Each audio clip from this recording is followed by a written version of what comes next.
আসসালামু আলাইকুম। আজকে আপনাদের মাঝে খুবই ইম্পর্টেন্ট একটি বিষয় শেয়ার করব। তো সেটা হচ্ছে এই 2H এর মানে কি? তো অনেকে আমার কাছে জানতে চেয়েছেন যে এই 2H মানে কি? তো আজকের এই ভিডিওতে আপনাদেরকে ক্লিয়ার করে দেব। তো ওই 2H এর মানে হচ্ছে যে এই ভীমের দ্বিগুণ। এই ভীমের দ্বিগুণের পরে আপনাদেরকে বটম লেয়ারে ল্যাপিং দিতে হবে।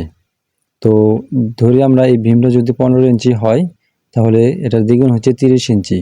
তো এই কলামের সাপোর্ট থেকে 30 ইঞ্চি পর আপনাদেরকে বটম লেয়ারে ল্যাপিং দিতে হবে। তো ভীমের ল্যাপিং দেওয়ার যে নিয়মটা সেটা হচ্ছে টেনশন জোনে ল্যাপিং দেওয়া যাবে না, কম্প্রেশন জোনে ল্যাপিং দিতে হবে। তো টেনশন এবং কম্প্রেশন আপনারা কীভাবে বুঝবেন?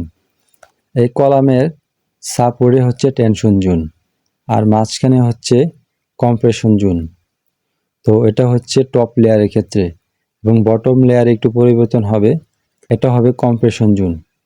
তো ওই 2H এর পরে যতটুকু থাকবে এটা হচ্ছে কম্প্রেশন জোন এবং হচ্ছে মাঝ বরাবর, এই মাঝ বরাবর হচ্ছে টেনশন জোন এবং এই কলামের কাছে হচ্ছে কম্প্রেশন জোন।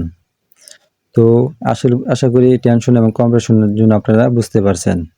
তো বিমের ক্ষেত্রে কলামের সাপোর্টে উপরে হবে টেনশন জোন এবং নিচে মাঝ বরাবর হবে টেনশন জোন বটম লেয়ারে। তো আর এই 2H এর মানেটা তো আপনারা বুঝতে পারছেন যে বিমের দ্বিগুণ। যদি ধরি 15 ইঞ্চি, তো 15 30 ইঞ্চি পর আমাদেরকে ল্যাপিং দিতে হবে। তো আশা করি এই বিষয়টা আপনারা বুঝতে পারছেন।